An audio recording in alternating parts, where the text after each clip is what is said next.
أزهر العجائب. أعوذ بالله من الشيطان الرجيم.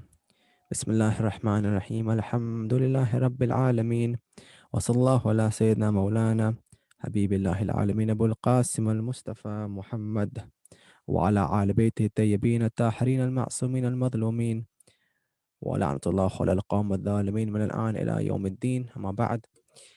Assalamu alaikum wa rahmatullahi wa barakatuh to all of you, to everyone who is listening. Those of you here in this Zoom call, those of you who are following live on Facebook, those of you who are watching later on the Monthly Reflections podcast, to all of you, I say, Eid al-Ghadeer Mubarak. This is a most amazing and astonishing day for the believer. It is Eid al-Kabir, as they are saying in Najaf every second at the moment. This is the great Eid that we have. This is the day of the proclamation of the wilayat of Amir al-Mu'mineen Ali ibn Abi Talib alayhi salam. And as such, it gives great joy. It gives great joy that we can be present and discuss the book of Nahjal Balagha. But in general, it gives joy to the believer that we can have the great gatherings in our homes and in our communities and in our hearts where we attach ourselves or reattach ourselves to the love of Ali ibn Abi Talib. I really do send a warm congratulations to all of you on this day. May Allah, for the sake of this wilaya and for the sake of the love of Ali ibn Abi Talib, which you have in you, uh, which powers your body and strengthens your bones. That love which pumps your blood around your body. That love which is going to take you to the next realm and stay with you. It's one of the few things which stays with you. For the sake of that love, I send all of the best wishes and dua and mubarak to all of you who are listening, inshallah. Inshallah, all your du'as are accepted, especially which you make for the other believers or the mu'mineen, inshallah, because we are using the advantage of Ghadeer to connect ourselves to the mu'mineen around the world. So if they are going through pain or suffering, I recognize that in my du'a to be close to them, inshallah. And also, dhikrun aliyun ibadah. Just remembering Ali ibn Abi Talib is itself ibadah. So we don't even need to discuss the themes or concepts from Ali. Just mentioning his name, especially today of all days, is itself a source of worship for you. Your soul goes through and exceeds levels and hijab between you and Allah just by the sake of having love for Ali ibn Abi Talib. Truly, this day is amazing. This day is amazing. And this day has been amazing every year since the moment of Ghadeer, the event of Ghadeer, which actually happened. When Rasulullah, standing in front of thousands, having called back 12,000 just to return back to where they came, the Muslims of Yemen, just to return, and gathered everyone around, and a place in a plain so large, the narrations say, that they were seated upon saddles and heaps of saddles to make a sort of stage for them. And the stage has been set. So the people are attending after the final Hajj. The angels have descended to witness this moment. No doubt the beings of other worlds were all paying attention to this moment where Rasulullah begins giving thanks to Allah, recognizing Hajj, recognizing the duties of God on the people, recognizing the walaya of Allah upon him and upon all of the people, and then in front of all of them takes the hand of Ali bin Abi Talib and says, Man kuntu mawlaha fa'ada hadha aliyun mawla. For whomsoever you consider me, whoever considers me to be their mawla, to be their master, Ali is your mawla. And before this and after this, he stresses, obligation has become upon you now. You have a duty to Ali ibn Abi Talib of friendship, of loyalty, of leadership. Because indeed, he is my wasi, he is my brother, and he is the Mawla after me for all of you. And the crowd is watching this moment of these two shining effulgences of Noor shining in the middle of the desert of Ghadir Khum, one holding the other hand. The eyes of Allah upon this moment, the eyes of the people upon this moment. And when it's done, they all come to the Holy Prophet and congratulate. Bakhin, we hear they congratulate the Prophet. Congratulations, O Ali, that you have become the leader after us. And they pledge allegiance to him then and there. And they say that we recognize you are the Mawla of us after this moment. No one thought it meant friendship. No one thought it meant proximity or family. No, they had been living through the lifetime of Islam, learning and seeing the dhikr of Ali ibn Abi Talib all around them. So when this moment comes, it's no surprise for them that Ali ibn Abi Talib is the Imam, is the Wali, is the Khalifa and the Wasi after Rasulullah sallallahu alayhi wa sallam. Allahumma salli ala Muhammad. And when this moment happens, it's not new for them. They have grown up seeing Ali ibn Abi Talib at the center of Islam. So it's not unusual for Rasulullah to make him distinct and give him a special mention. When the Da'wat al-Ashira happened, how many times did Ali ibn Abi Talib stand up and the Prophet tell him to sit down? And how many times do you think this story was repeated continuously throughout the community? At the time before Hijrah, in Mecca, when Islam was so hard, and all of the Muslims later were reflecting on how Islam has traveled from the hands of a few to now being the main ideology of a civilization. They would question, ask, how were those early years? And they'd say Abu Dhar had this experience, also Ammar had this experience. Sayyidah Khadija sallallahu alayha had Barakah, had great remembrance for this time. Hazrat Abu Talib, okay, but how could they not think past Ali ibn Abi Talib? The one who would follow the Prophet around, the one who was raised by the Prophet, the one who would go and get any action which the Prophet had given him, he would action it in a matter of moments. There is no gap between the words of Rasulullah and the amal of Ali ibn Abi Talib. They're instant. How could they forget this? And so it's no doubt that when the time came for the Holy Prophet to migrate, and that's a great hijrah which was having to happen at that time, who else would he ask to sleep in his bed except Ali ibn Abi Talib?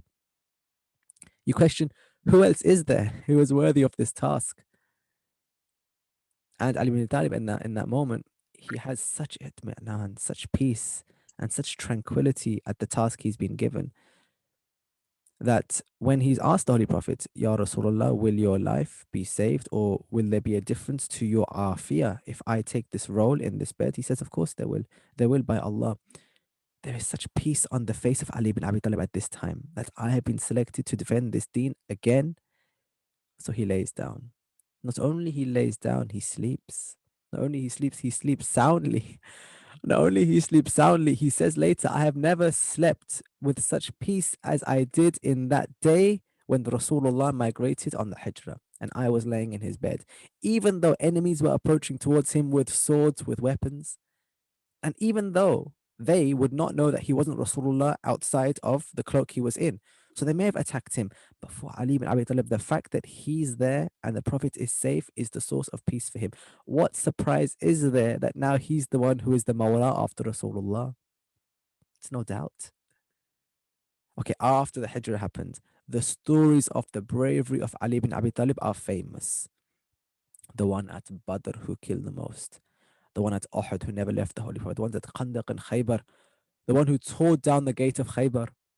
The one who would not fight one another if there is anger in him and would turn and then come back with only ghadab of Allah and safe of Allah in his hand, in the hands of Yad Allah, being struck by Wajhullah fi ardillah. Imagine this Ali ibn Abi Talib, who is now the Mawla after people, it's been announced on the day of Ghadeer, they have heard war stories of him. They have raised their children with stories of the bravery of Ali on the battlefield.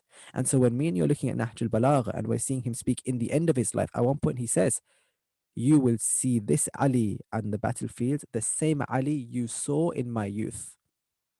So at Sifina and Jamal, when they are and Nahrawan, when they are questioning Ali ibn Abi Talib, who is he and what is his legitimacy to this role, how short their memory is, it seems. He says to them, you may think that I'm old now, but you will see in me the fire you saw in my youth. The sword of Ali ibn Abi Talib, every time it struck, it lands to the ground. You will see me, and you will see this is the sword of Allah on the earth. And so, if you think about it, really, the hand which is being raised on Ghadir in front of everyone, they have seen these hands so many times. These hands are famous. Sometimes they're placing their hands in these hands. Sometimes Rasulullah is kissing these hands. Sometimes these hands are on the eyes of Rasulullah. Sometimes Rasulullah's hands are on the eyes of Ali ibn Abi Talib. But these hands have carried the Zulfiqar from battle to battle, skirmish to skirmish, and later on civil war to civil war, never flinching, staying either in its scabbard out of loyalty or out in the air out of rage, so that Ali ibn Abi Talib can cut down the enemy for the sake of Allah. They have seen these hands everywhere. They first saw these hands emerge from the Kaaba, and now they place their hands on the birthplace of Ali every time they go to Hajj. These hands which have been raised now at Ghadir, There are no hands like the hands of Ali bin Abi Talib to the extent where he is Yad Allah, the hands of God. This is not a new thing to be told to a person. In fact, when the believers are giving bay'ah to the Holy Prophet in the Quran, we are told the verse which is said, إِنَّمَا يُبَايِعُونَكَ يُبَايِعُونَ اللَّهَ يَدُ اللَّهُ فَوْقَ أَيْدِيهِمْ. That's all Rasulullah. They're not giving bay'ah to you by placing their hands in your hands. يَدُ اللَّهُ فَوْقَ أَيْدِيهِمْ. Their hands have already been placed above you, and their hands have been placed for Allah, meaning that although the hand is of Rasulullah on this earth, the allegiance is to the Holy Prophet. So when Ali bin Abi Talib is at Badr or Uhud or Hunain or any of the battles which came before or after, we are not seeing the hands of a man anymore. We're seeing hands which belong to Allah. And Ali, who has sold himself to Allah, a man who has completed every single level of the transaction of ishq with Allah. He is so utterly subsumed in the love of God that even if he was to experience an emotion of his own, he goes away, deals with it, and returns only and only with the will of Allah powering his body. Here's another proof of it. Have you seen him at Khaybar, where he lifts the door and throws it into the air, and it crumbles into the ground, and the enemy are pursuing and running away into the fort while Ali's followers come behind him? You've seen it. When they tried to lift the door later, 30 people couldn't lift the door, which Ali lifted with his hands. More than this, some ahadith say that while his hands were on the door, where were his feet? Not firmly planted in the ground, but light. But here's the thing, that same Ali ibn Abi Talib who lifted and broke the door of Khaybar is now at home, eating bread, unable to break it. He can't. Why? He's asked. Because the door of Khaybar was broken for the sake of Allah. But this bread is for the sake of Ali. Meaning, this is a man whose entire strength comes from his love for God. There's no strength left which he keeps for himself, for his own worldly pleasures. He has none left. He has killed them. As Rasulullah says, Mutu qabla an tamutu. Die before you die. Ali has passed that level where now he no longer needs to have food and drink for himself. He no longer needs these things, maybe to get from day to day, but his true pleasure, his true motivation comes from breaking the spirits of the enemies of Allah. Have you ever thought about this? Why is it that he's weak at home but strong in public? It's because all of his strength comes from Allah. All of it. Every single ounce of glory in Ali bin Abi Talib comes from his relationship with Allah. It's how much he can carry. The ulama say that you get from Allah as much capacity as you bring to him. Okay? So if you wonder that why is God not giving me more honor, more izzah, more mercy, well, maybe I need to open myself up to receive these things more, right? So when I go to God in my dua and I raise my hands, I will only take as much as I can bear. Okay, and this is the promise of God that He will not give me a test more than I can bear, and my abilities and my, my level, my maqam is only as much as my capacity is, not more than that. So if I go to Allah in dua or in prayer or ziyarah and He gives me knowledge or He gives me strength or He gives me wealth, He's given me as much as I can bear. Okay, if it is rizq from Allah. And you might go to Allah and get more because your capacity is greater. You have worked on your heart to such a level, right, that you have rid yourself of sins that I have not rid myself of. And that means that God can give you more because you can take more and it will not take you away from your religion, crucially. Everyone goes to God with their own capacity. We are like carrying our hands to an eternal ocean, trying to dip our hands and carry as much as we can carry. Some people can carry a lot from God, some people can't carry that much. There's no limit in Allah. He never stopped giving, but there is a limit which I bring to take from him. And then here comes Ali bin Abi Talib, goes to Allah in the nights, praying with such devotion, people think he has died in that state.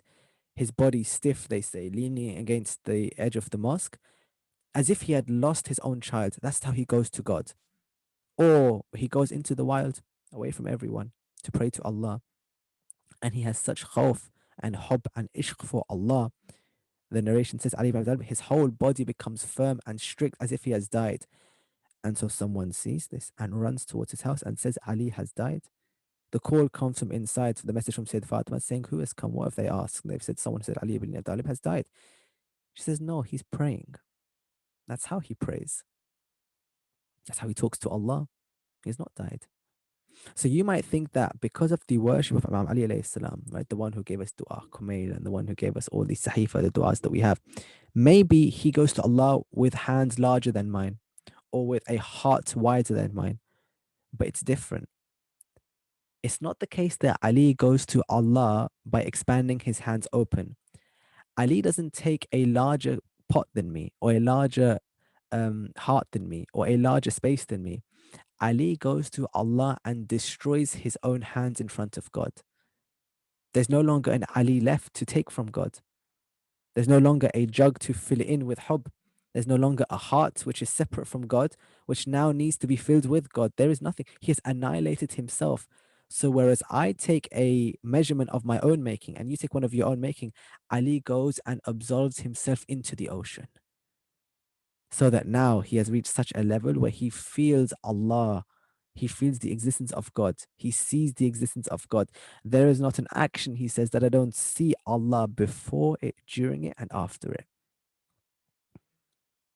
And now he has become annihilated for the sake of God. Fana, he has reached that level. The level we wish to speak about, he's already reached it. He's got there. And he's come back from there to speak to us. But what does he find? He finds when he speaks, people don't listen.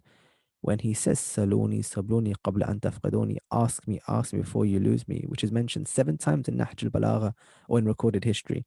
What kind of questions are asked of him? How many hairs are on my head? He says, I have more knowledge of the heavens than the earth. Ask me. They don't ask him about the heavens in that way. They ask him questions where they try to compare him to others. And he writes in one letter, how can you compare me to Muawiyah? What does Ali have to do with Muawiyah? They didn't see him for what he was, the one who had brought back divine knowledge of God. So the hands which the Holy Prophet raises on the day of Ghadeer, which makes today that great Eid, are hands which have prayed and extended themselves so purely for the sake of God, they become the hands of God. And when he gives charity, this is Allah Azza wa Jal allocating the share of the needy and the poor through Ali. And he's our role model in all of these regards, in all of them. Unfortunately, as we have seen through the last, how many weeks has it been? 8 weeks. This is the 9th week of the Nahjal Balagha book club. Ali ibn Abi Talib in the last years of his life does not get the credit he deserves. And people start to forget Ghadeer. They forget it happened. They forget its importance. They forget its need. They allow other lesser men to take rule over him, even though those men were there when the call was made, Man kuntu mawla fa'ada Ali mawla. They were all there. It's not the case that they forgot. They knew it was there. There's one narration, in fact, where somebody comes to maybe Ibn Abbas or another and says, is it true? Is it true? I heard from somewhere, that Ali ibn Abi Talib was at the plains of outside of Mecca, and the Prophet raised his hand and said, if I'm the master of anyone, Ali's the master. Did it happen? Like, have you heard this narration? Do you know where it's written? Ibn Abbas goes, I was there when it was said. Of course it's true. I was there. I was a witness to it. Thousands of us were, to the extent where those same people who start commending him are those who take his rights away. Abu Bakr and Omar were there, present at Ghadir. Bakhin, congratulations, they say to him. And yet, where are they on the day of Saqifa? Away from the burial of the Prophet, away from Ali ibn Abi Talib, taking away his haqq from him. So, the time we have come to now, at the end of his life, in the last 4-5 years of his life, or 3 or 4 the years of his Khilafah, everything has happened already that we are discussing. These things are facts, they are true, they are history. And yes, there's a conspiracy against the Imam to not give him leadership, but the people know all of his fadila, all of his martaba. They know. They know how many verses of Quran are revealed in his honor. They have heard the Prophet say it themselves. They know the benefit of his family over theirs. They were there at Ghadir, or they were at Mubahila, or they were there at Khaybar, or they were there at Khandaq. The dhikr of Ali, the rewards of loving Ali ibn Abi Talib was well known at this time. And they forgot. They forgot, or they pretended to forget in order for their own worldly gain. And that's why in this book club we looked at the dunya earlier, right? Because the dunya and love of this world is the root, the ras, the height, or the pinnacle of so much desire and sin, love of this world. And indeed, it's that same motivation, among others, which took people away from remembering Ghadir in their lives. One was this: they just wanted dunya. They could see that if Ali was in power, there'd be no wealth redistribution and we will become less rich. So we keep him out. Another view was genuine hatred for Ali ibn Abi Talib. There were some people who had hatred for him, and they admitted it later among the men and the women. And then there are people who, because of old tribal and family reasons, could not accept Ghadir as the basis of his wilayah. They could have to deny it. Either he has killed too many of their family members in the past, either pre-Islamic time or in the early wars, like if they're in Bani Umayyah, for example, or they're related by marriage to one who had opposed him. So because of this, they could not themselves make a claim against him. For example, they are in the in-laws or in the family of the first or second or third Khalifa. And so by the rights of tribal politics, they cannot follow Ali ibn Abi Talib. They cannot accept Ghadir. They cannot accept Mubahila because of the chain they have made over their own neck.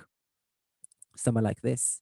And amidst all of them, there is one consistent voice of Imam Ali alayhi salam, repeating the same thing continuously. Worship Allah, like we sing in Nahjal Balagha, stay away from dunya, believe in your God, follow your prophet, battle against your desires, do your duty. He's consistent, he doesn't change. And from then until now, he hasn't changed. There's no inconsistency in Ali ibn Abi Talib. He is the same reliable Imam we needed him in the morning as we got in the night. No matter what method he showed to us, what approach he gave, what saying we're reflecting on, what sermon or letter we're thinking about, we never lose sight of who Ali is. And we sometimes need a reminder just to remind ourselves of how great he is and how great his followers can be. Right? And on this last point of how great his followers can be in this rather long tamheed that we have, here's a reminder for the greatness of Ali ibn Abi Talib's followers, the one who attaches themselves to him.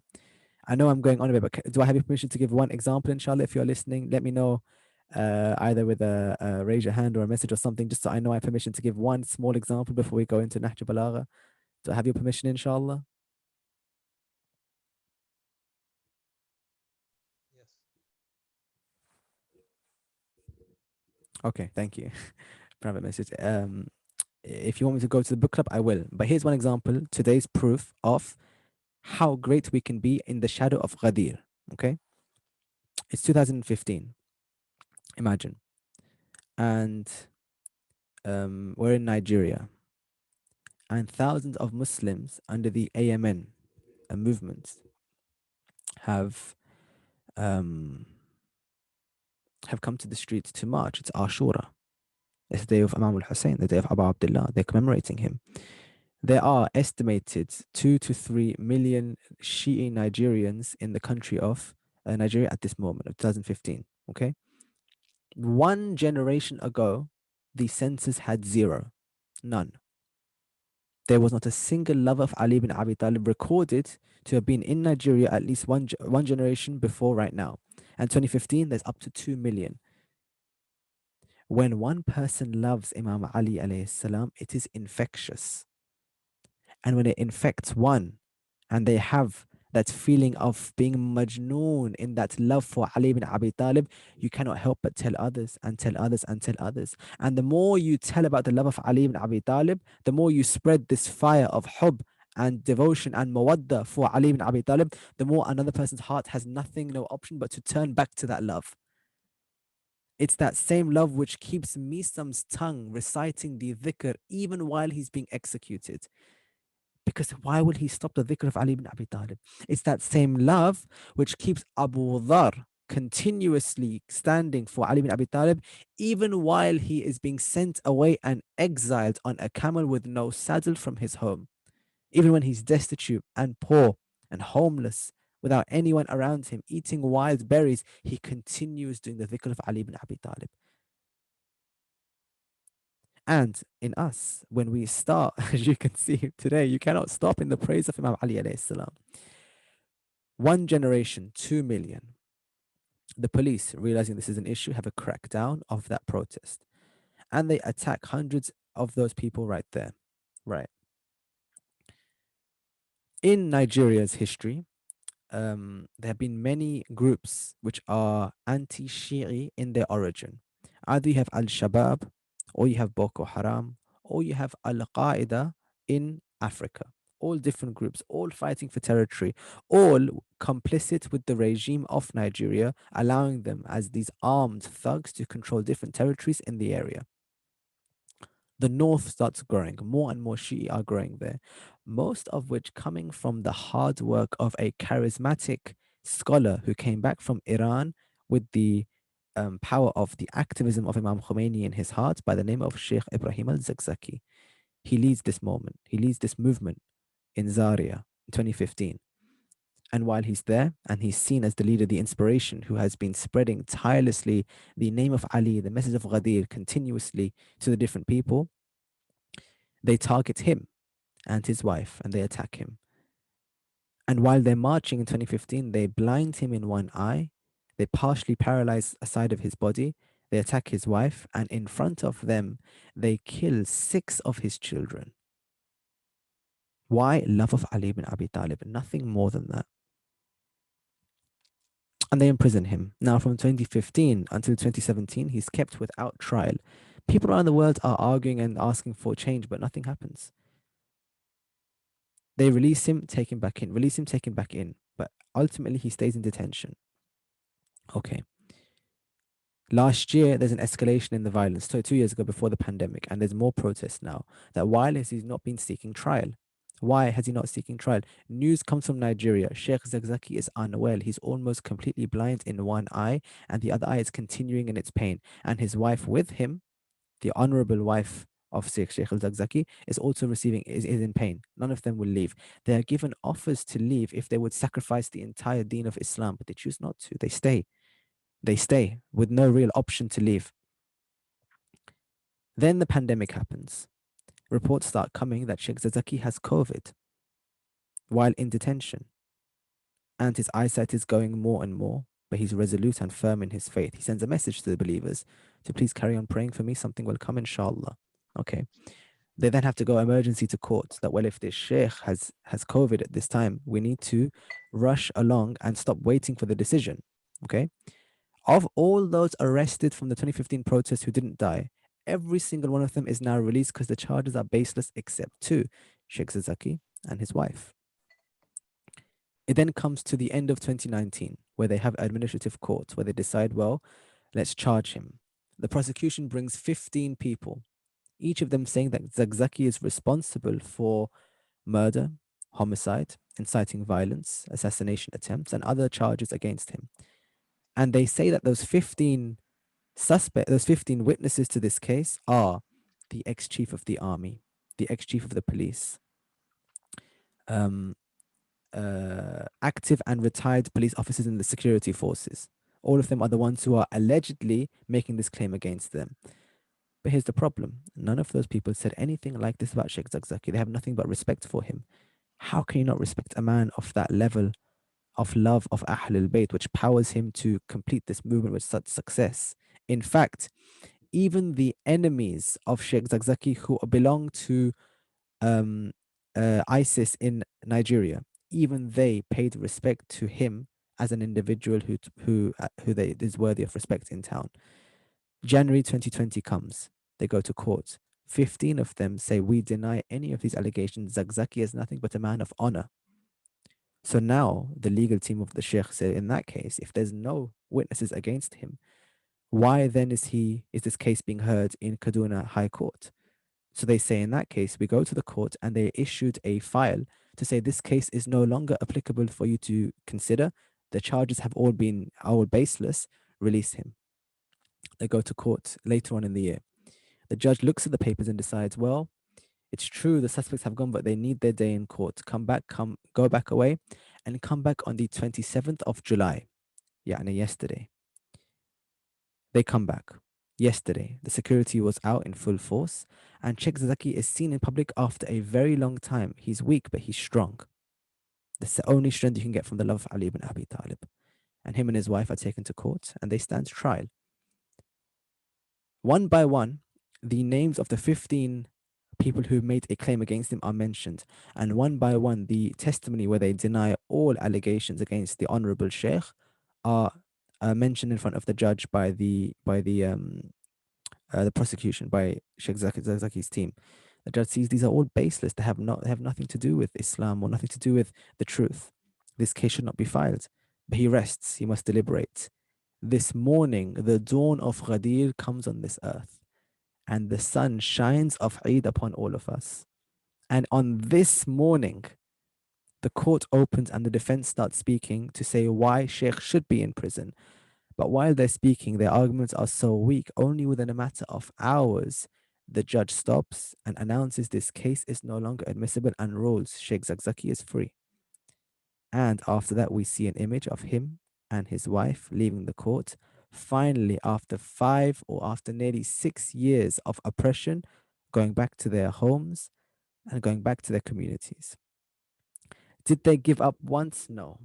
Name for me in today's era anyone with that level of resolute and strength and resolve like the followers of Ali bin Abi Talib today. Your body is weakening, your time is continuing, the world is no longer speaking for you. You have seen 6 of your children killed in front of you, and still you're calling for the people to listen and respect the words of Ali bin Abi Talib, no matter what the cost is. Where else do we see this?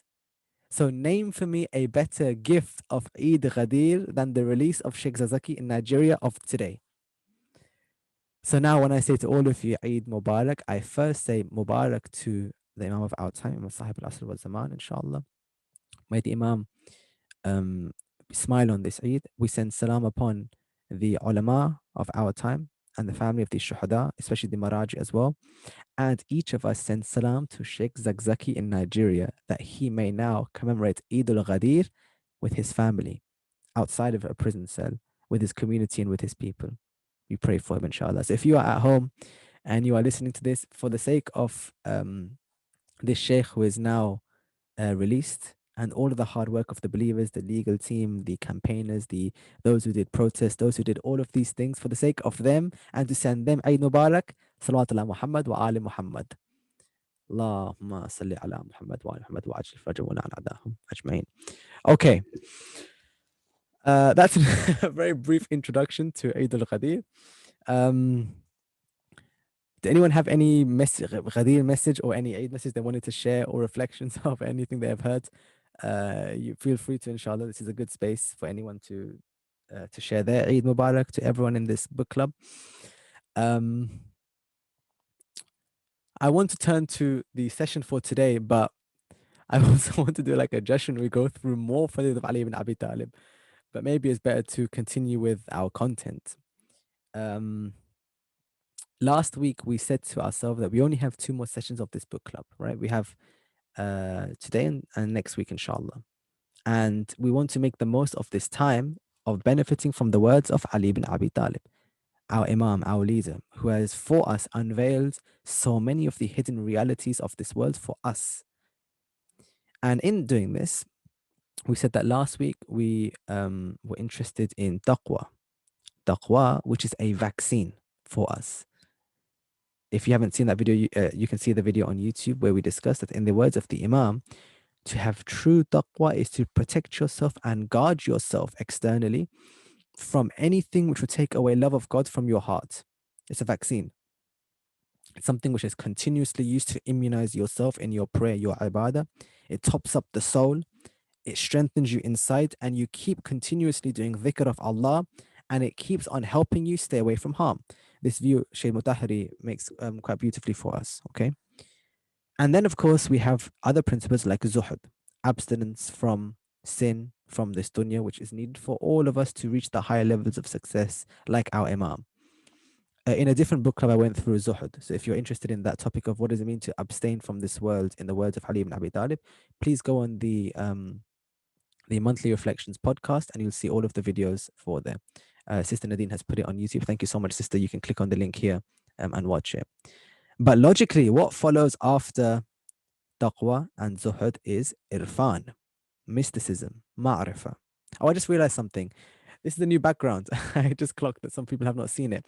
Yes, in Muharram, we are doing a new series of podcasts for the 10 days of Muharram with different ulama and guests. And I'm currently filming, and that's why that I have this black behind me and for Muharram. So please feel free to make sure you watch those videos, subscribe to the channel, inshallah, and you will see Some of our most precious ulama and experts in our community have come together for this series to discuss a very important theme, which I won't speak about now because it'll be a spoiler. And that's the reason for the different set than normally. Um, anyway, Irfan, mysticism. This topic of mysticism is so important for us because the more you travel in the path towards Allah, you reach a certain level where going past it requires detaching from the material to the immaterial. It's necessary. And that process is when you start realizing and uncovering different realms of this world which you hadn't seen before. And the reason why you've not seen them is because our eyes had been guarded from them. But the individual then becomes a traveler on a journey of gradually realizing and remembering Allah. One by one, we remove each veil which I had placed between me and God until I start to experience Allah in me. نحن أقرب من حبل الوريد. We are closer to you than your jugular vein. I start to feel that. And I feel all of these narrations and what they mean in a very practical way. What does it mean to have a yearning for Allah, ishq for Allah? Allah has ishq for you. What do these things mean? You start to experience it. But you have to go through the first few steps. You need taqwa to follow this faith, and you need zuhud to abstain from that which takes us away. Then we come to irfan. Irfan coming from ma'rifa. Ma'rifa from arafa, which means to know something. Ma'rifa is to gain recognition of something or someone. And Irfan is the name of that science in which me and you are trying to gain increasing our ma'rifat of Allah. I want to know him more. I want to know not just what he has done for me, but who he is, what his personality is in terms of my relation to him. How does Allah regard me? What do my actions show to him? And the one who walks this sayr and this suluk, this path towards God, starts to feel themselves changing. Sermon 229 was what we said we were going to discuss today. And I'm going to go through a number of sermons, not just this one, where the Imam speaks about Irfan in Nahjal Balagha. And because it's Ghadeer, all of us, me and you, can start to see who is Ali in the way he describes the path to God, because he has walked that path. He has walked that journey, and he's simply looking around at us and telling us the different lefts and rights and ups and downs we should take in that journey. That's what Irfan is in the words of Ali ibn Abi Talib. And if anyone's interested in that topic, there's a good article by Professor Legenhausen in Qom on this topic of Irfan and Ali. And of course, Shaykh Mutahari discusses this topic in a positive level of detail. Okay. What I'd like to do today, inshallah, is to introduce some themes of Irfan by first going to Sermon 229 and then going through different qualities of the one who walks the path to Allah Azza wa Jal, the wayfarer, based on the description of the Imam in Nahj Balagha. I've got five qualities of the believer on this journey. And me and you can listen and start to think, well, how much do I relate with them? How similar am I to them? And we can start to identify ourselves in these, inshallah. I don't think I'll get through all of them in the detail that we might want to because, because of the earlier discussion, but we'll go for as much as we can, inshallah. Okay. So if you are paying attention to the sermon, this is 229. You can open up online, or if you have a hard copy, it might be a different version, but it's the one which starts with فَإِنَّ التَّقْوَى اللَّهِ مِفْتَاحُ السَّدَادِ. This one, okay? Inshallah, you can pay attention to that. Okay, let's begin. In this sermon, there are two parts I want to discuss. Firstly, the Imam sets the scene for where we are right now, okay? He sets the scene. And then at the end, he tells us what we should be doing. In between where we are and what we should be doing, I want to answer how. How do we walk this path? And that's where I'll mention the 5 qualities of the wayfarer. But let's begin. Bismillahirrahmanirrahim. The Imam begins by saying, فَإِنَّ التَّقْوَى اللَّهِ مِفْتَاحُ السَّدَادِ. This taqwa is a key to guidance. وَدَخِيلَةُ الْمَعَادِ. It is a provision for the next world which we are collecting. وَعِتْقٌ مِّن كُلِّ مَلَكَةٍ. It is freedom from every type of slavery we could want, having taqwa. وَنَجَاةُ مِن كُلِّ حَلَكَةٍ. It is salvation from any type of ruin which we could have, having taqwa, belief in God. بِهَا يَنْجَحُ الطَّالِبُ وَيَنْجُو الْحَارِبُ وَتَنَالُ الرَّغَائِبُ. With its help, the one who is seeking it attains success. The one who wants safety finds a place of escape, and the one who has an aim achieves their aim. That's the thing which we want. So what should we do? The Imam then continues. فَعْمَلُوا وَلَعَمَلُوا يُرْفَعْ. So do good deeds. Because these good deeds are already being raised up to Allah yurfa. They're being raised to Allah Azza wa Jal already. وَدُعَاءَ يُسْمَعَ. And call to Allah, because repentance, وَتَوْبَةُ تَنْفَعُ وَدُعَاءَ يُسْمَعَ. And do repentance, because that repentance can bring benefit to you, and that prayer that you make, someone is listening to it. وَدُعَاء يُسْمَعَ. وَالْحَالُ حَادِعَةً. And the conditions which you will be in if you have God are very peaceful for you. وَالْأَقْلَامُ جَارِيَةً. And the pen of the angels which are in motion will continue to move. Jari, they'll keep going. The aqlam, the pens, meaning the more good you do, the more they'll be recording and writing what you are doing. وَبَادِرُوا بِالْأَعْمَالِ عُمْرًا نَاقِصًا. Hasten towards the virtuous actions before you go through change. Change meaning old age, for example. أو مرضًا حاسبًا, or you become unwell, which lingers at you. أو موتًا خالصًا, or death. Death which will snatch you away from this path which you and I are all on. فَإِنَّ الْمَوْتَ حَادِمَ ذَاتِكُمْ. And this death is going to end all of your enjoyments which you would otherwise want to have. وَمُكِدُّرُ شَهْوَاتِكُمْ. And they will mar, they will have an effect on the pleasures which you want. وَمُبَاعِدُ دِيَاتِكُمْ. And they remove away the objective which you are seeking. So what the Imam is saying is, before death comes, do amal. Not just amal, amalo yurfa, amal which are already for the sake of God. Now, interestingly, in our religion, unlike other religions or other faiths you might have come across, any action has the ability to be ibadah. Any action. It hasn't got to be listed in a book, in Quran or in a hadith. Any amal which we do has the potential to be for the sake of Allah and help us on our journey. Of course, there are conditions, one of which is it's done purely for the sake of God. It's not for Allah. Even if it is something prescribed and mandated, there's no need why Allah will accept it if it was never done for him in the first place. In fact, in some areas of Nahjal Balagha, the Imam says, who was this action for? If it was not for God, God will leave you for the one it was for. So we have to keep checking our intentions. But any action can be of this group of amal, which is amal yorfa, which is going towards God, any of them. So long as it is not against the sharia and the intention is for Allah and it is part of our journey, it can take us towards God, inshallah. He says, you are currently facing an unwanted visitor. وقرن غيره مغلوب وواتر غير مطلوب قد أعلقتكم حبائل وتكنقتكم غوائل وأقصدتكم معابله. This enemy which you are facing, yani death, its ropes, hablun, are entrapped around you. It is an unwanted visitor, an invincible adversary, and an unaccounting killer. Its evils are around you, and it has its arrows aimed right at you, and its sway is upon you. وَعَظَمَتْ فِيكُمْ سَطُوتَهُ. And its oppression on you is continuous. وَتَتَابَتْ عَلَيْكُمْ عَدْوَتَكُ. And its enmity which it has against you, it's your adu, this is not going to change. وَقَلَّتْ عَنْكُمْ نَبُوتَةُ. And it's not going to miss. Its chance of missing you, of not getting you, is so small that you're going to escape death. So you're in this position, you and I, all of us in this position right now, okay? So what does the Imam want us to do? He continues in the next paragraph, the one after the next one. فَعَلَيْكُمْ بِالْجِدِّ وَالْاجْتِهَادِ. It's incumbent upon you to strive, to ijtihad, meaning struggle, work hard in this path towards God. Now we're coming to how I should act, right? وَتَحُبِّ وَالْاِسْتِعْدَادِ.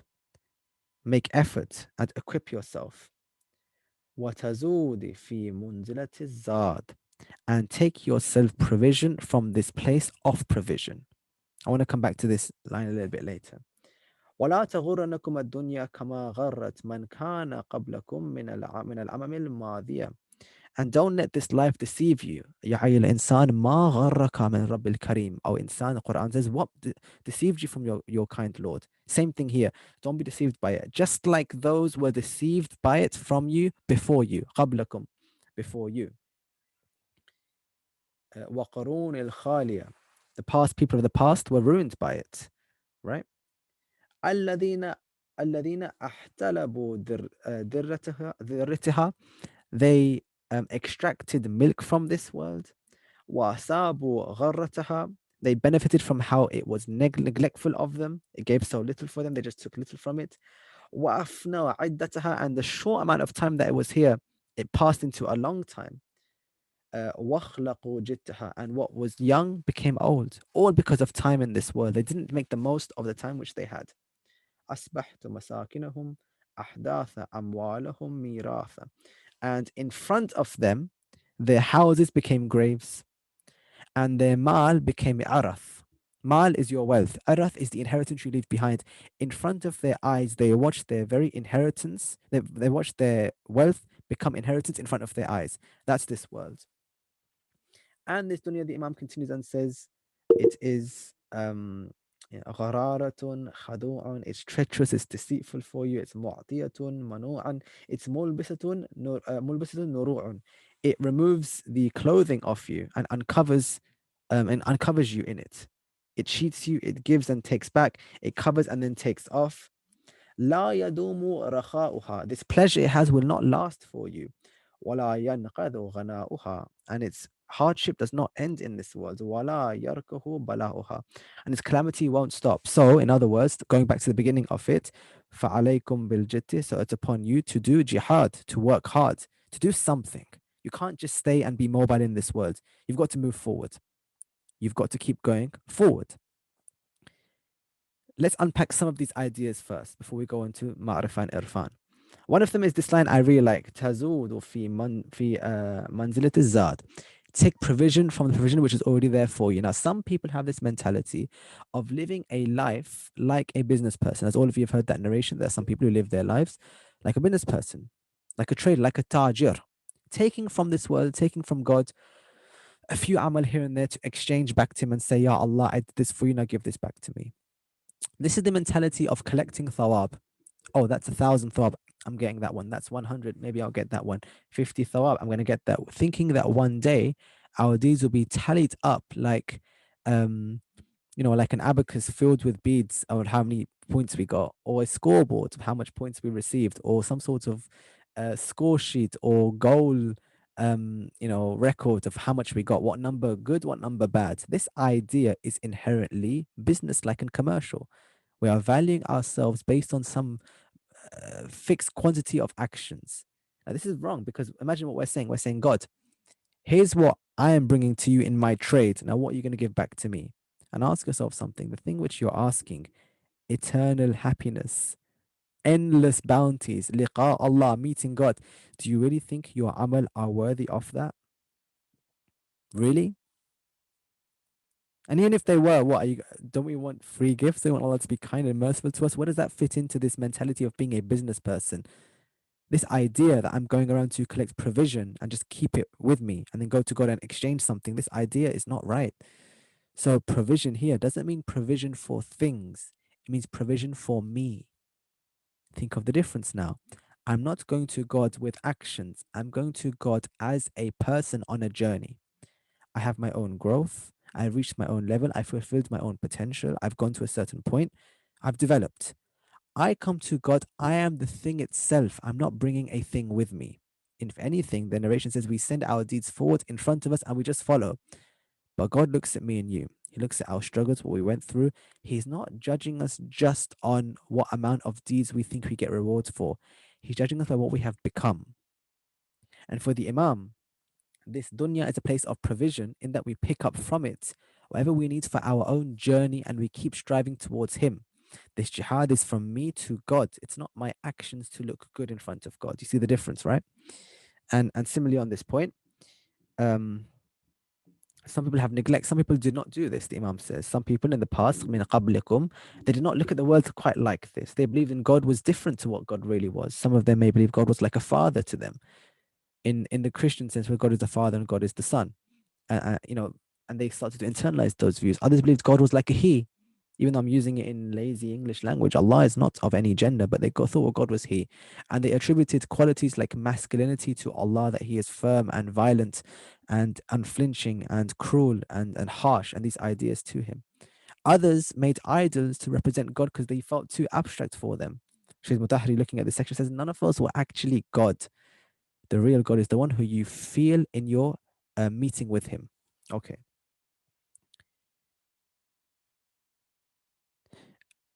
There are a few other points about poetry, which I was going to mention, but I don't think we have too much time for them. In any case, then there's a break, and then there's the rest of the sermon. I want to stop right here for a second. You and I might be listening, thinking, okay, I get where I am, I get what I want. I get there are others who are not going towards Allah in the way they should be. I've seen some examples of problems they have had. Okay. How do I travel on this path? How do I go to Him? What actions do I take to walk towards Allah? Before I go through some of those ways, I'd like to stop and ask, are there any questions? In listening to this part of the sermon so far, has anyone have you read any of these sections of this part so far where you're thinking, I want to know more about this point, or I have an idea about this thing the Imam says? Let's pause and take stock. Is there anyone who's got any questions or comments about any of the points discussed so far?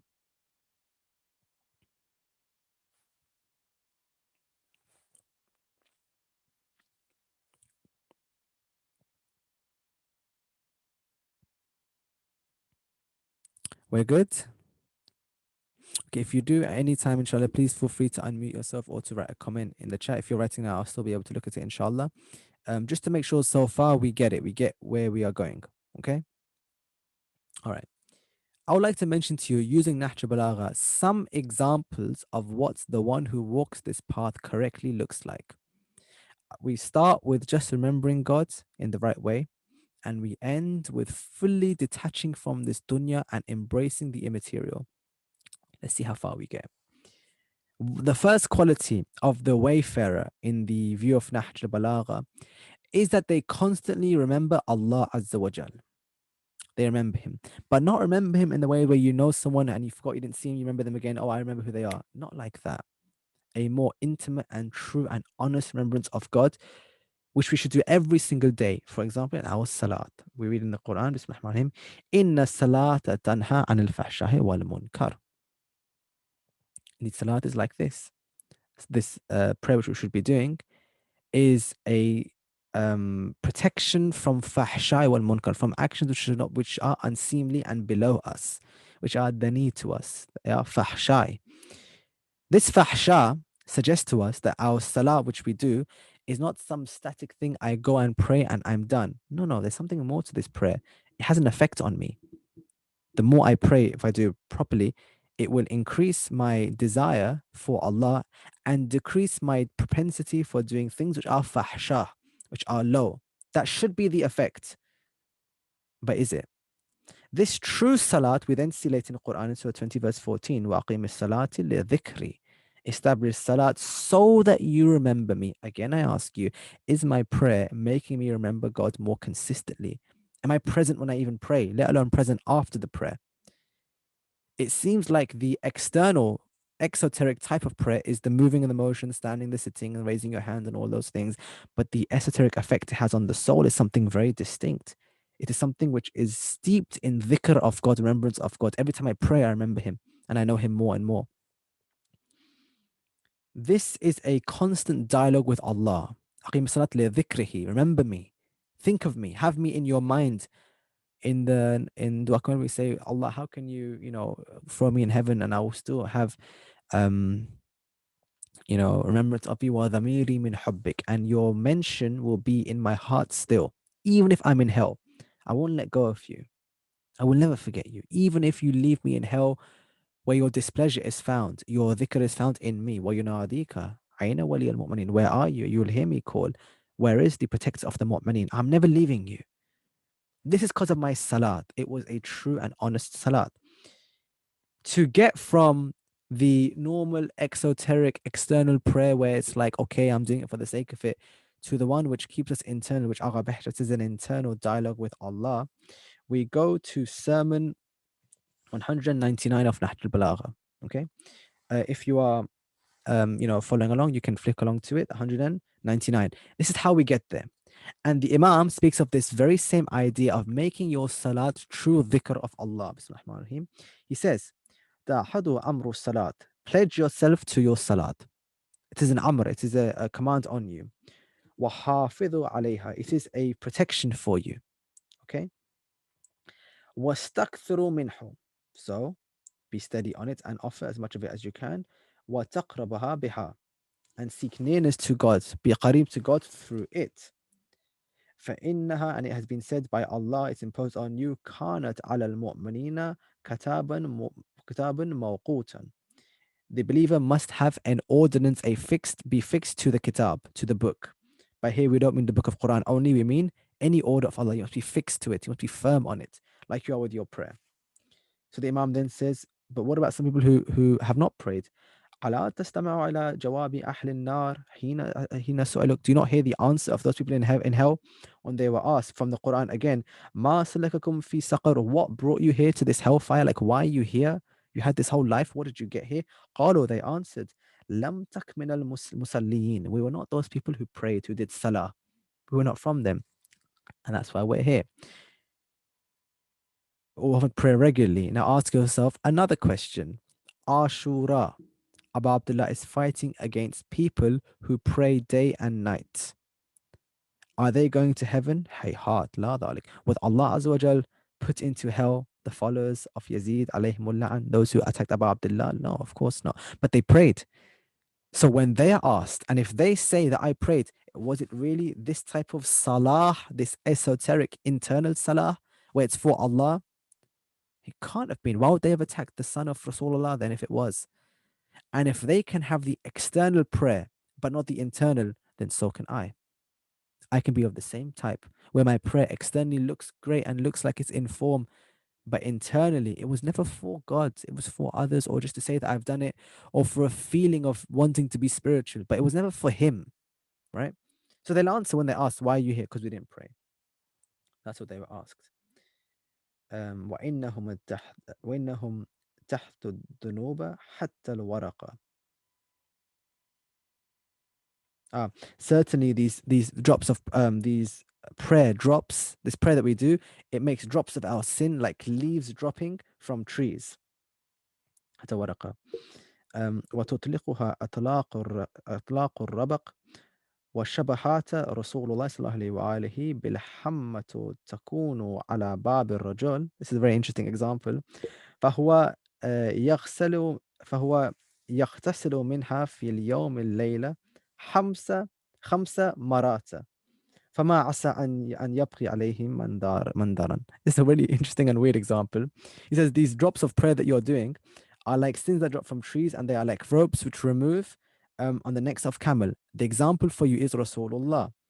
He and his descendants likened prayer to a hot bath, which is situated على باب الرجل, upon the door of a man, فهو يغتسل منها في اليوم الليلة 5 مرات, who walks in and out of this door 5 times a day using this bath. That's what prayer is like for you. And then he asks a question. فما عسى أن يبقي عليها من الدرون. Do you really think there's going to be any dirt left on him if he's walking 5 times a day in and out next to his door? There's a bath. Now, technically, right, when he leaves a bath out, when he comes back, a bath, when he comes back, he leaves a bath again. And these are like, this is hammam. This is like a proper Arab bath. That's 10 showers in one day. Now, no matter what you're doing and getting up to, you're cleaning some filth from the body without a doubt for 10 bars. One bath is enough, to be honest. The Imam uses this example to show what your salah should be like. Because this is 5 prayers you're doing a day, right? 5 prayers. Each 5 that you do, let alone 10 of the bath, each 5 you do, each time it should have some purification on you. And the Imam says, just like that man coming in and out of the room no longer has dirt on his body, how can you have dirt on your soul if you're praying for Allah? If you're praying to Allah, how can it be left? So that's a very esoteric type of prayer. But the thing we gain from that prayer is dhikr. Aqimu salat li dhikrihi. Establish prayer so you have my dhikr, so you have my remembrance. That's the thing which is the reward we want, which we're going to get. Just remembering God. So in between prayer, it's salat, it's dhikr. When I go to sleep, it's salat, it's dhikr. When I'm with my family and my friends, I'm remembering God. I love them for the sake of God. I'll make sure we don't do anything against the sharia of God. It's dhikr. All of it's dhikr.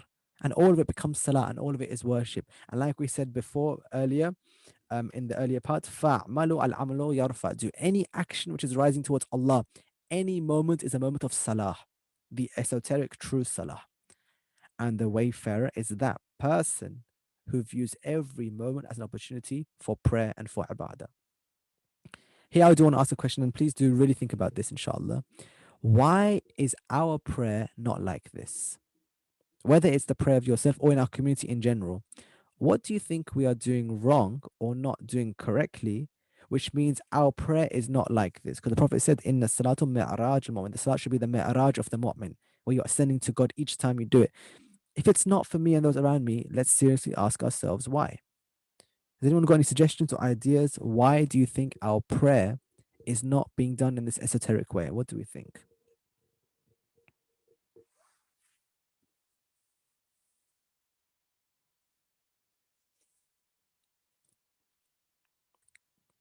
Sister Nadine has suggested sometimes the business of life or the busyness of life. Yeah, it's true. Life is too busy sometimes. So prayers like in between this and that thing that I was always going to do, I'll just fit it in there. That's one argument. Um, and it becomes like a chore that you've got to do. Okay, that is definitely one point. What are the reasons? What are the reasons are we getting wrong in our prayer that's not having that alawi effect that it should be having on us? I think the your attention in prayer is one of the most important things. Madina, And could you speak just a little bit higher? can you hear me now? Yeah, I can hear you. Thank you. Yeah, so the attention in prayer is one of the most important things.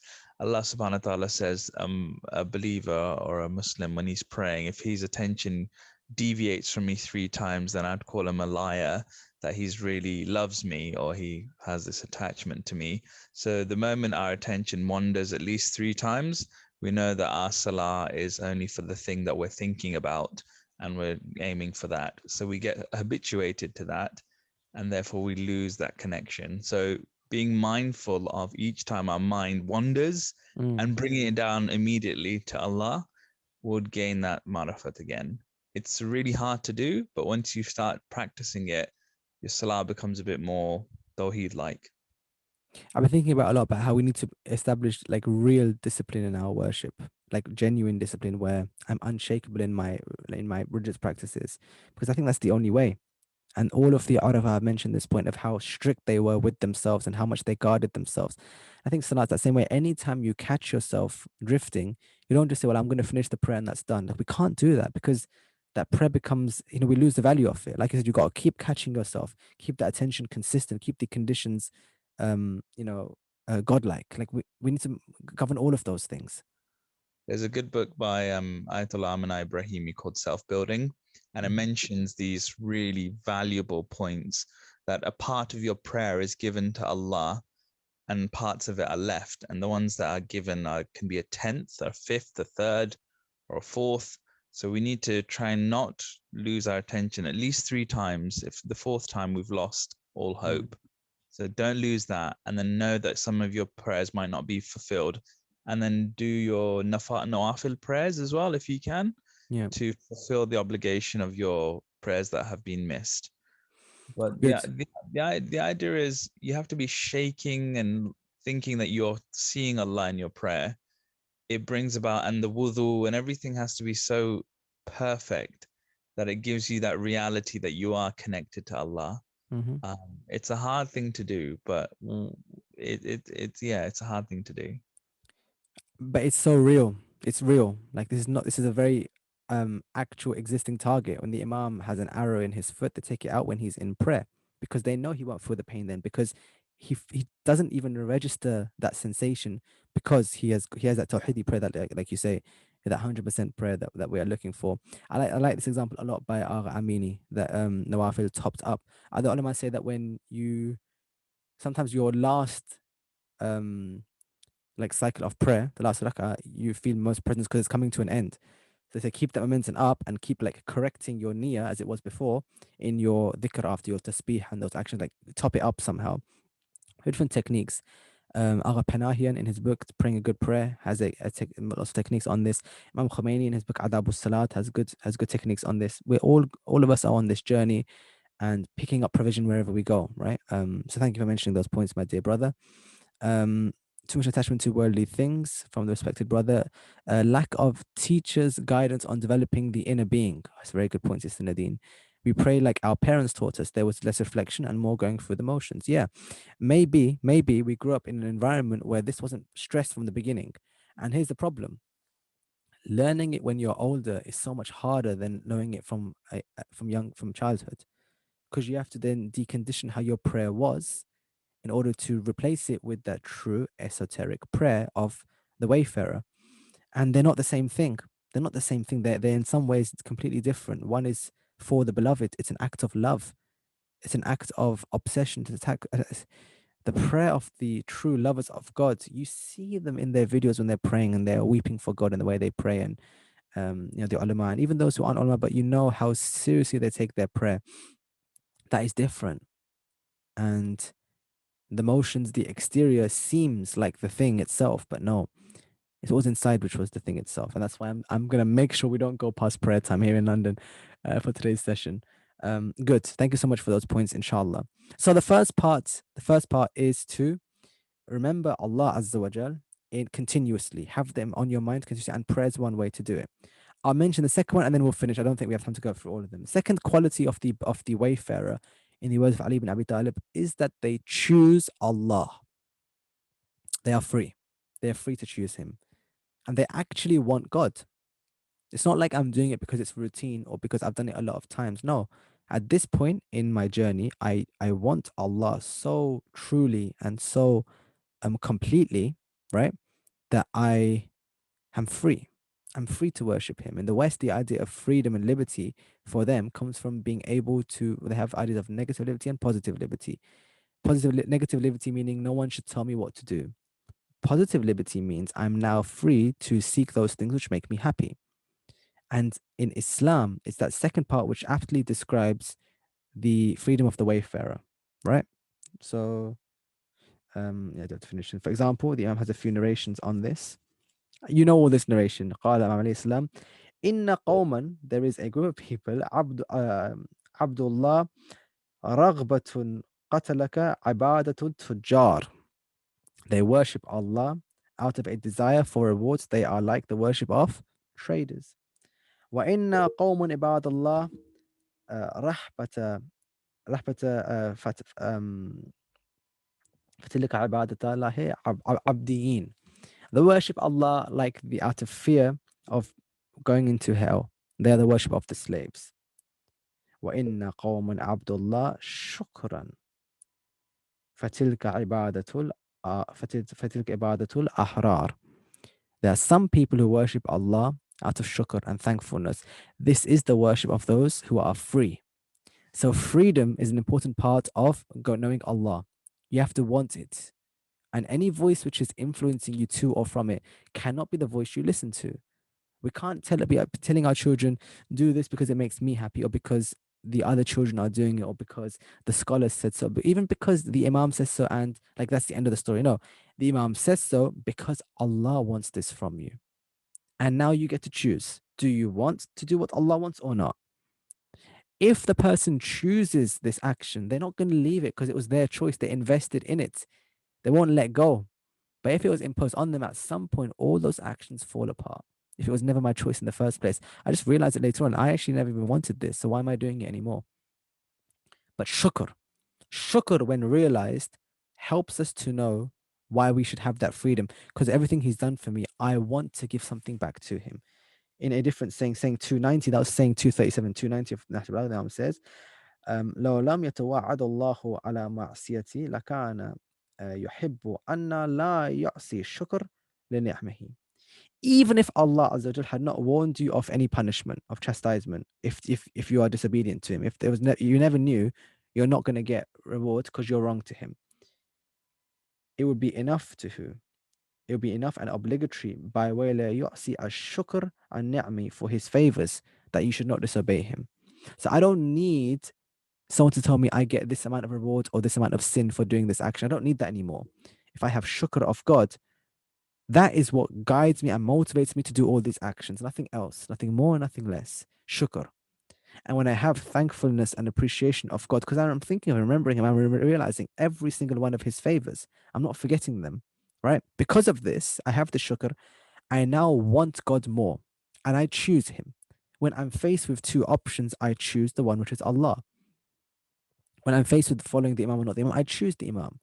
And by taking ownership and responsibility, I'm fulfilling the obligation, which is, you're responsible for yourselves.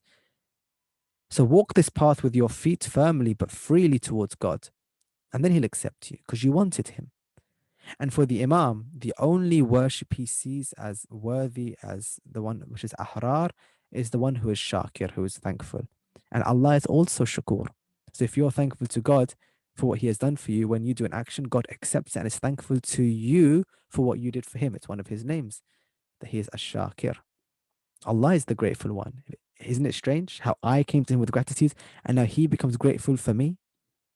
So whatever deed I come put to him, if it was put freely to him and truly and purely for him, inshallah he accepts. And when he accepts me. And when he accepts me, I go to the third level, which we look at next time, which is when my spirit leaves this realm and enters a new type of existence. That's what we're going to look at next week, inshallah.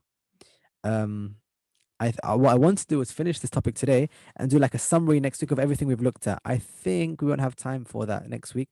We'll finish this topic next week, and then on the last session, we'll do a quick summary of everything. But before I close, we've looked at these two qualities of the believer, of the one of chasing God on this relentless journey of uniting with the beloved. They remember Allah and they are free. Okay. I'll ask you a question. And I don't know if it's too much, but think about this. Do you feel free? Do you feel like you chose Allah? Was there a moment in your life where you could have not chosen him and you did choose him?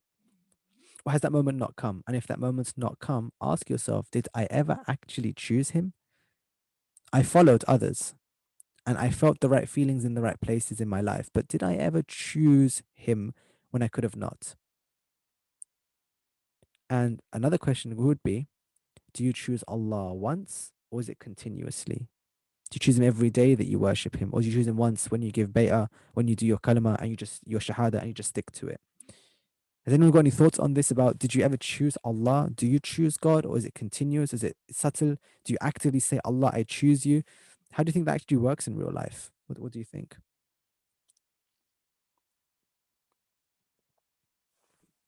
So I think there's stages. So you'd have to go up ranks of choice. So you have to be the businessman, and then you have to be the fearful one. And then when you become thankful and you have the choice of doing ibadah for Allah, Yeah. it comes to a point where you feel so reassured that heaven is within, you feel it within, and you don't need his heaven or the fear of his hell. You just want Allah. Once that comes to a decision and he's guaranteed paradise for you, then you have to make that decision. And once you've made that decision, then you'll see, this reality come to check. And that's only happens when have him constantly in your mind. You can't have anything else but Allah in your mind. Mm-hmm. And the hardest thing is intending to do good with the intention of doing it for Allah rather than anyone else. Because it's so easy to give a coffee to your friend or your brother or your sister and not have the purpose of loving it for the sake of Allah, or loving your husband and wife or whatever, your wife and your husband.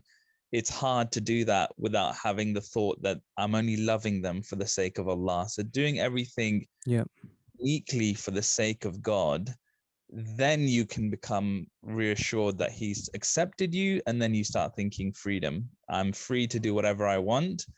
What would I want from this? Well, shukr, and like you mentioned, I've learned a lot from what you suggested.